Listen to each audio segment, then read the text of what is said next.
नमस्कार दोस्तों, जय श्री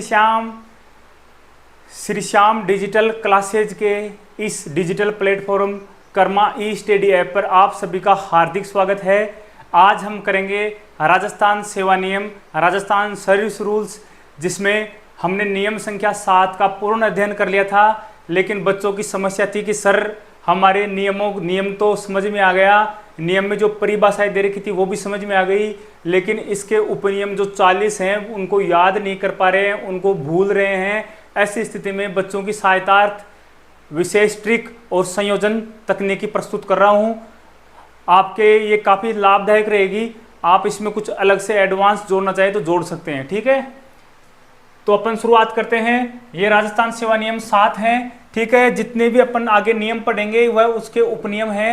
7 कोष्टक 1, तो आपसे पूछेगा 7 में कोष्टक 1 में कौन सा नियम है, किसका उल्लेख है, तो आयु का उल्लेख है। यह आपको पता होना चाहिए, ऐसे क्वेश्चन पूछेंगे। तो पहला है आयु, तो देखो आप इसको कैसे लिंक करोगे। एक कितने नंबर पे आता है, 1 नंबर पे आता है। वैसे तो इस तरह आपके क्या हो गया, याद हो गया। एक कितने नंबर पे आता है, 1 नंबर पे आता है। तो 1 नंबर पे जो परिभाषा किसको उल्लेखित कर रही है, एज को उल्लेखित कर रही है। अब आ जाओ आप 2 नंबर पे दे रखा है शिक्षार्थी। 2 नंबर पे शिक्षार्थी है, तो देखो शी को लिखेंगे तो पहले श लिखेंगे। श की आकृति 2 की जैसी है कि नहीं है, तो ऐसे याद कर लेना। 2 नंबर पे क्या है, शिक्षार्थी है। हल्का सा लिंक होने के बाद आप कभी नहीं भूलोगे।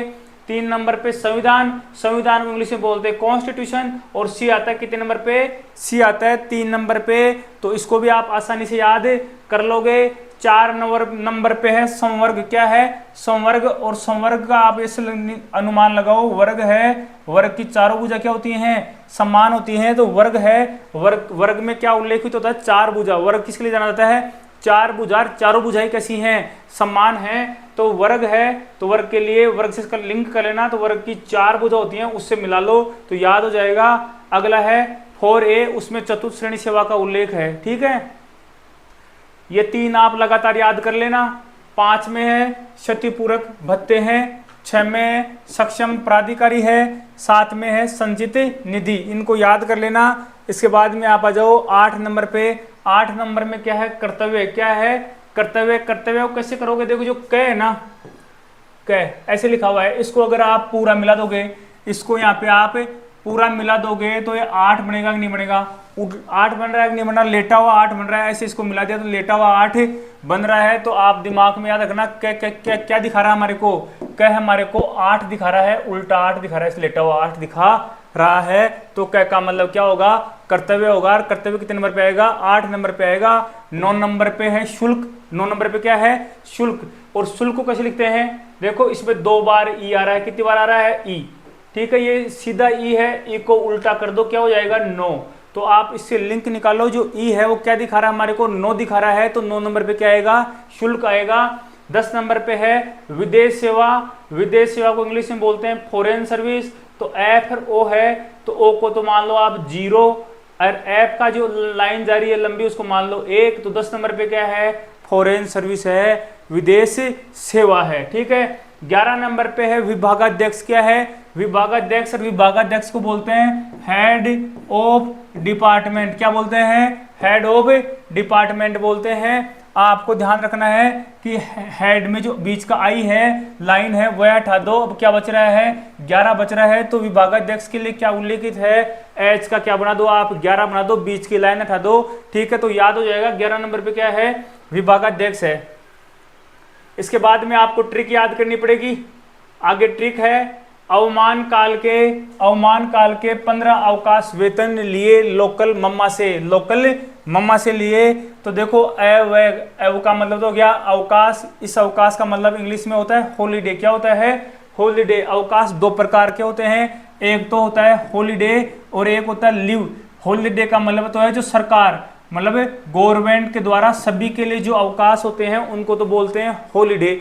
शनिवार, संडे, होली, दीपावली और भी कोई जयंती वगैरह के जो अवकाश आते हैं वो सब क्या है, गवर्नमेंट हॉलीडे हैं, ठीक है। लेकिन अगर कोई कर्मचारी खुद अवकाश लेता है, कर्मचारियों को मिलते हैं, किसी को 30 PL मिलती है, आकस्मिक अवकाश मिलते हैं, अन्य प्रकार के अवकाश मिलते हैं, बीमारी संबंधी अवकाश मिलते हैं, वो व्यक्ति अगर खुद के खाते में से अवकाश कटाता है उसको बोलते हैं लीव। क्या बोलते हैं? लीव बोलते हैं। लेकिन इंग्लिश में दोनों का मतलब क्या होता है? अवकाश ही होता है। तो अगला आ जाओ, अवकाश। तो अव का मतलब क्या हो गया? अवकाश। और मान का मतलब हो गया मानदेय। क्या हो गया? मानदेय हो गया। या काल, काल दे रखा है। काल का मतलब क्या होगा? काल का मतलब है पदग्रहण काल। ठीक है, के 15 अवकाश। तो ये 15 जो भी संख्या बीच में आएगी, ये आप कभी संख्या ऊपर नीचे नहीं हो जाए, इसलिए संख्या दी गई है। तो ये संख्या नेक्स्ट वाले को क्लिक करेगी। नेक्स्ट वाला क्या है? अवकाश। तो वापिस अवकाश है। ये अवकाश कौन सा है? लीव वाला अवकाश है, हॉलीडे वाला। तो 12 नंबर पे आ गया। तो 15 नंबर पे आ जाएगा अवकाश और 16 नंबर पे आ जाएगा अवकाश वेतन, दोनों मिलाकर। ठीक है, तो देखो 15 नंबर पे तो आ गया अवकाश और 16 नंबर पे आ गया अवकाश वेतन। ठीक है, यहाँ ट्रिक में केवल वेतन ही दिखा रखा है, वो किसका वेतन है? अवकाश का वेतन है। तो 15 नंबर अवकाश है और 16 नंबर है अवकाश वेतन है। ठीक है, अगला आ जाओ, लिए। लिए देखो इंग्लिश में पदाधिकार को बोलते हैं लिएन। क्या बोलते हैं? लिएन। तो आप जो लिए है उसका ये दिमाग लगाना किसके लिए काम कर रहा है? 17 के लिए काम करेगा। लिए का मतलब लिएन। लिए का मतलब लिएन, और लिएन को हिंदी में क्या बोलते हैं? पदाधिकार बोलते हैं। लोकल मम्मा से, तो लोकल का मतलब होता है स्थानीय। लोकल फंड, स्थानीय निधि। तो क्या ट्रिक होगी? अवमान काल के 15 अवकाश वेतन लिए लोकल मम्मा से। 3-4 बार बोलोगे आपके याद, 3-4 बोलोगे आप, बार बोलोगे आप, क्या हो जाएगी? याद हो जाएगी। यह सेंटेंस फ्रेमिंग टेक्नोलॉजी है। ऐसा सेंटेंस बनाओ जो क्या रहे? आपके याद रहे, जिसमें भूलने की समस्या नहीं हो, नंबरिंग की समस्या नहीं हो। कई बार नंबर भूल जाए तो जो बीच में नंबर दे रखा है उससे क्लिक करके आप सभी नंबरों को सेट कर सको। यह सेंटेंस फ्रेमिंग टेक्नोलॉजी है जो कर्मा ई स्टडी ऐप के माध्यम से ही दी जा रही है। ठीक है, तो स्थानीय को बोलते हैं इंग्लिश में लोकल। तो लोकल मम्मा से, मैं का मतलब हो गया मंत्रालयिक सेवा, और माँ का मतलब हो गया माह से। किससे हो गया? माह से हो गया। साथ में इसको 19 नंबर को आप ऐसे भी लिंक कर सकते हो। 19 में ऊ और नी, उन्नी, और इधर मी नी। तो नीर नी निकलता है, दूसरा शब्द दोनों का नी आता है, उन्नी मिनी। ठीक है, 19 में मिनी। ठीक, इस तरह भी याद कर सकते हो। तो ये ट्रिक हो गई, इससे आपके 20 याद हो गए। 12 से लेके अवमान काल के 15 अवकाश वेतन लिए लोकल मम्मा से। 21 नंबर का नियम विलोपित कर दिया गया, मतलब सरकार द्वारा इसको हटा दिया गया है। आगे आ जाओ, 22 नंबर, 22 से लेके 29 तक की ट्रिक है।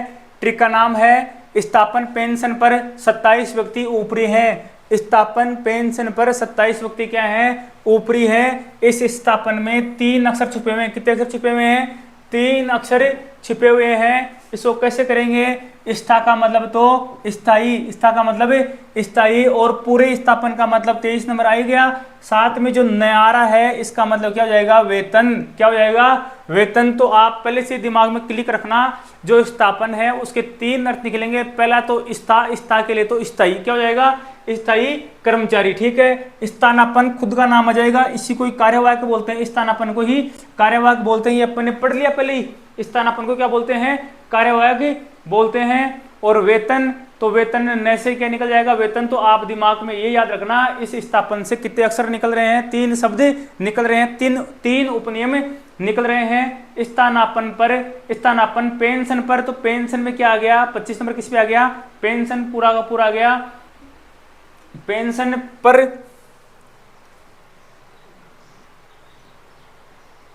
पेंशन पर स्थायी, पेंशन पर 27 व्यक्ति।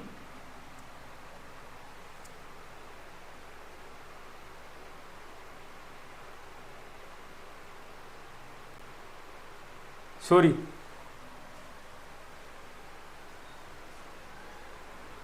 यहां क्या है? पर का मतलब है परमानेंट पोस्ट।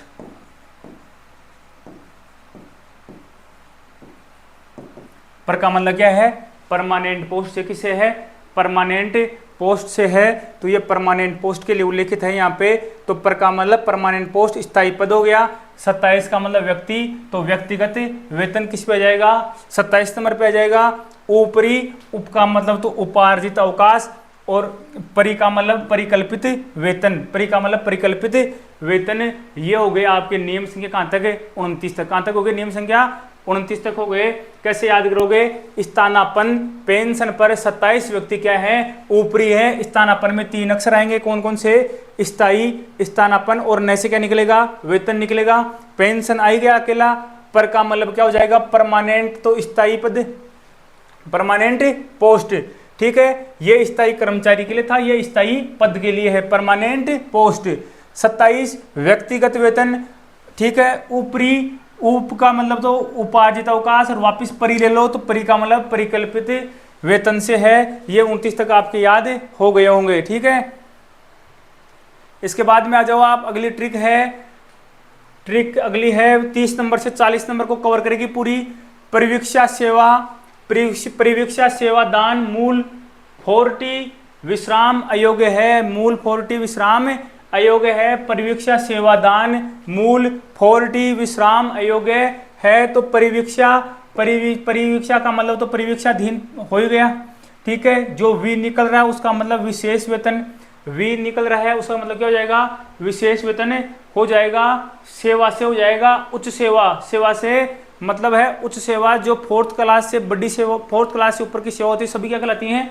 उच्च सेवा कहलाती हैं। दान का मतलब क्या हो जाएगा? दान का मतलब हो जाएगा अनुदान, दान का मतलब क्या हो जाएगा? अनुदान हो जाएगा। मूल वेतन, तो देखो मूल का मतलब मूल वेतन हो जाएगा। अब आगे क्या आ गया आपके? 40 मतलब 4 अक्षर आएंगे, उनमें सब में क्या है? टी, टी और टी, मतलब उनकी शुरुआत किससे है? टी से है। ठीक है, तो 4 अक्षर कौन से हो गए? एक तो अस्थायी पद टेम्परेरी पोस्ट, ठीक है, एक सावधि पद टेन्योर पोस्ट। ठीक है, अगला हो गया समय वेतनमान टाइम स्केल, और फिर हो गया स्थानांतरण जिसको बोलते हैं ट्रांसफर। क्या बोलते हैं? ट्रांसफर बोलते हैं। आपने टी से तो याद कर लिया कि 4 बार टी आएगा, 40 हो गया। ठीक है, लेकिन आपके दिमाग में ये नहीं आ रहा कि इसको कैसे सेट करें, ये कैसे आएगा कि पहले ट्रांसफर आएगा कि टेम्परेरी पोस्ट आएगी, ठीक है, टेन्योर पोस्ट आएगी, या टाइम पे स्केल आएगा। इसका लगातार क्रम कैसे बने? तो लगातार क्रम बनाने का तरीका यह है,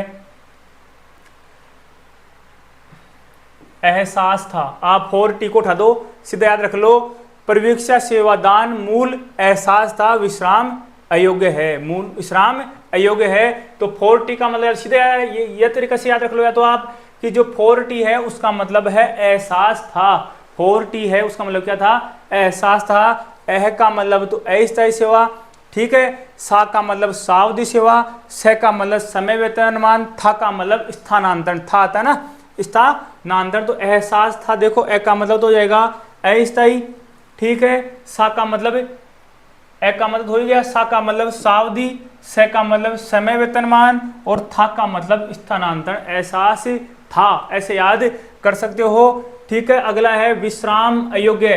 विश्राम अयोग्य, तो विश्राम कालीन विभाग 39 में आ जाएगा, और 40 में क्या आ जाएगा? पेंशन के अयोग्य संस्थान आ जाएंगे। तो ये सबसे बढ़िया तरीका है। इसके अलावा आपके पास कोई इससे अच्छा तरीका हो, अगर आपके याद हो गए हो तो जरूरी नहीं आप इसी माध्यम को याद रखें, इसी से संचालित हों।